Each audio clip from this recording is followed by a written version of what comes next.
First up, we'll take a look at the 100-meter dash. And anytime you have a capacity crowd, Marty LaQuarrie, part of the reason would have to be Carl Lewis. He is here, the world record holder at 9.92. He won 2 nights ago in Lausanne at 10.09.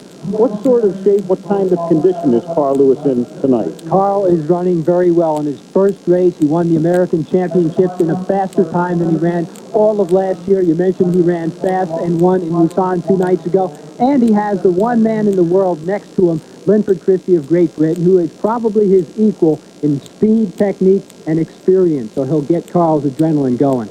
Lewis seemingly as quick as ever at the somewhat advanced age of 29. Earlier, our man Larry Rawson spoke with Carl Lewis. Carl, how do you have to run your race in order to win? Well, Larry, as you know, it's only my 3rd race of the season, so the main thing is to make sure I run out of the blocks technically well. I think I can handle this field if I get out well, even with them in the beginning, and then rely on the way I run towards the end. But being early, I have to make sure that I start well. Who concerns you most in the race? Well, the 2 main ones, of course, Linford Christie, who's a silver medalist from 1988, will be next, lead lane 3. And then outside him, a guy, Adeniken, who's a young sprinter, who's a collegiate sprinter. He's been running probably the best of everyone else in the field. 25 countries of the world are taking this live. Good luck. Well, thank you very much, Larry. Lewis mentioned Linford Christie. There he is, born in Jamaica, now a citizen of Great Britain, 30 years old. Well, this is a one shot Carl may get against Christie this year. If Christie wins this race, he'll avoid Carl for the rest of the year. So Carl has to tag him while he can. Christie has run a 9.97. He did that in 1988. It's the 6th fastest of all time.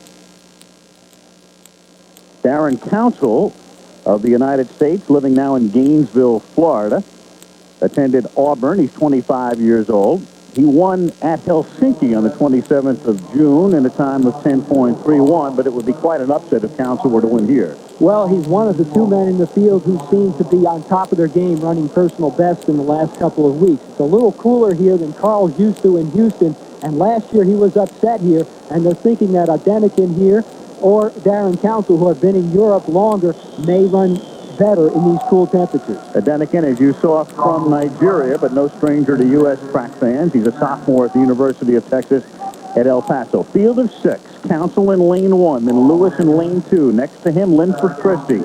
Adeniken out of lane 4. Then Robson da Silva from Brazil in lane 5. And Mike Marsh from UCLA in lane 6.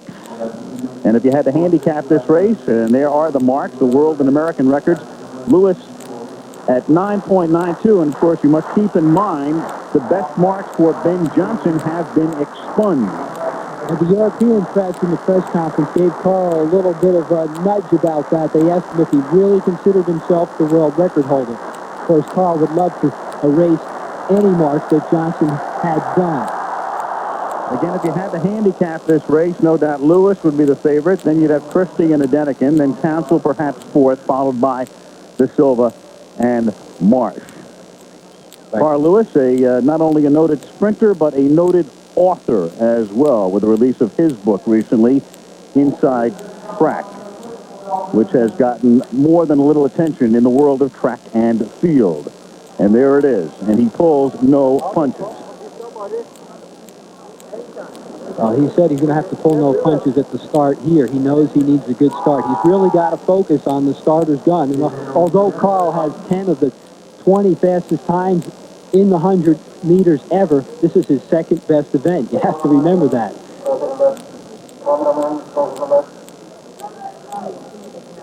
It's the only event in which he's entered in Oslo. He's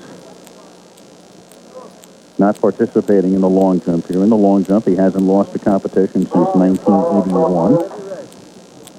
And the starters now calling the sprinters to the line. Again, on the inside to the right of the screen is Daron Council. Then Lewis in lane 2, Christie in lane 3, Adeniken in lane 4, and Da Silva and Marsh in lanes 5 and 6.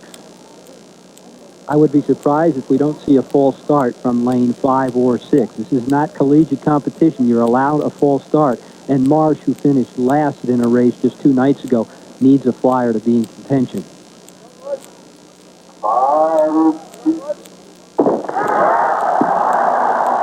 It looked like Daron Council in lane 1 may have gotten out. Marsh was just off the screen, but Marsh and Da Silva. Now, Da Silva is the best in the world at 200 meters, won 19 of 20 races last year, and was fifth in the Olympics, but he doesn't have the start of these guys. So there's a couple of guys with big reputations that need the edge at the start. This is Carl. You can see Daron's hands in lane 1 coming up before anyone else's.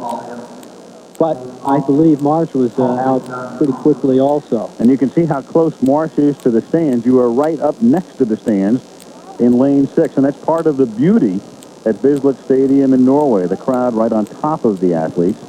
And many of the athletes talk about how they are energized here like no place else. And it appears that Daron Council's been charged with the false start. He's the only man on that line that has a full-time job. He's a state policeman, and he's really blowing his role. He does a lot of undercover drugs, and he's not going to be able to go back and do that after the season that he's had. Again, Council in 1, Lewis in 2, then Christie, then Adeniken, then Da Silva, and Marsh on the outside. This is where the experience comes in. At 29 and 30 years old, Lewis and Christie have it.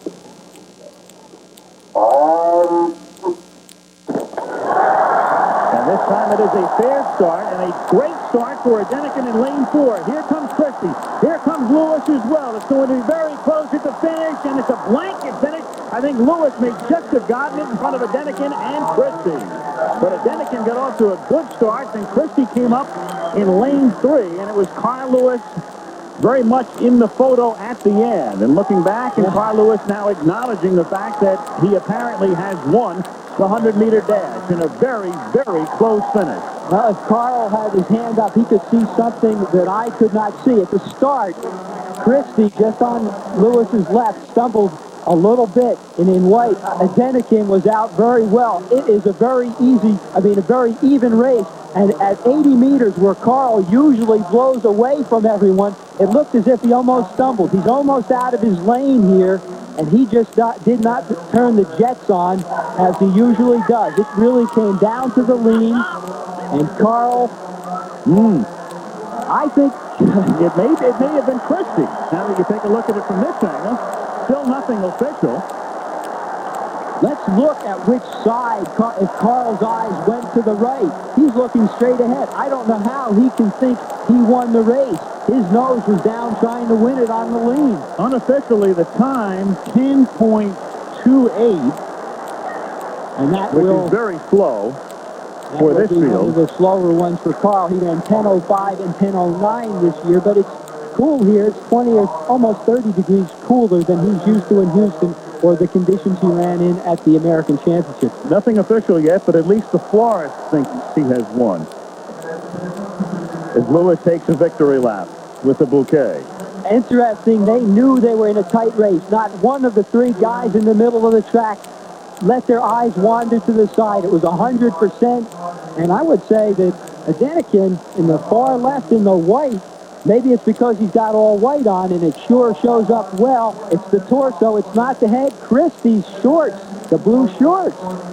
Carl's celebrating, but it could be a little bit embarrassing here in about 3 minutes when they have read the photo. Well, as they say at the racetrack, hold all tickets. They will look at the photo for the official results. That is the word from Oslo, and we'll be back with the official results after this.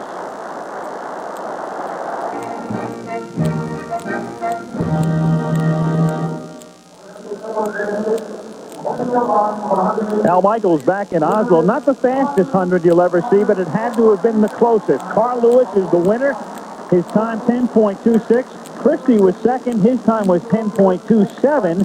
Adeniken was third. His time was 10.28. 2/100ths of a second separate the top 3. Let's go to Larry Rawson. Al, I'm surrounded by silver and gold medals right here. Your book's titled appropriately, Life in the Fast Lane. You won by 2/100ths of a second. Were you sure you won? Well, it's right at the end, but, you know, the guys ran a great race, and it's my 3rd day over here. I was just pleased to get out here with the victory. There's some great sprinters. You seemed like you were stumbling over the last 30 meters or so a little bit. Well, you know, I just got over to Europe, and I probably felt a little down physically today. but I still ran well. And, you know, when you have great sprinters in the race, you have to go to your limit. Okay, Linford, tell me one thing. You're certainly Jamaica's gift to Great Britain. What did you think? Did you feel you had it at any point where you were so even with him? Well, I mean, it was pretty close. You know, I felt that at the line, it was really, really close. It was hard to tell. I watched on the monitor, and it looked, you know, really close. I thought, well, you know, I deserve a lap of 1 or 2. Okay, we're going to take a look at the race right now. Carl, take us through it. Well, basically, here, Larry, I thought I had a fairly good start when we get going. Okay, thought I had a good start. Right here, Linford got out well, and Adeniken got out well on the outside. And the main thing for me to do at this point, whether I'm out front or behind, is just stay relaxed. And that was what kind of kept me through here. Right here, I did feel a little tight, but the main thing is to stay relaxed. And everybody right there in the front is running smooth, and I just had to do what it took right at the end, and I was just glad to get by. Linford, you think you had him here? Well, yeah, I mean, it was so close. I mean, Carl runs very, very similar to me, you know, and I like being next to him because, you know, whatever he does, he pulls me through. The lean made the difference. Look at the finish here. Watch your lean, Carl. You started just a little bit sooner than Linford, and that might have been worth it, 2/100ths of a second for the victory. You ran into a slight headwind. I was trying to check that during the race. Congratulations. Thank you very much. Glad to get out of here with a win this year. Al? All right, thank you, Larry. So Carl Lewis is the winner. 10.26 is the time, with just 2/100ths of a second separating the top three, Marty. Both of those men had their foot on over the line before Carl, but his experience was the factor. He got his chest farther out.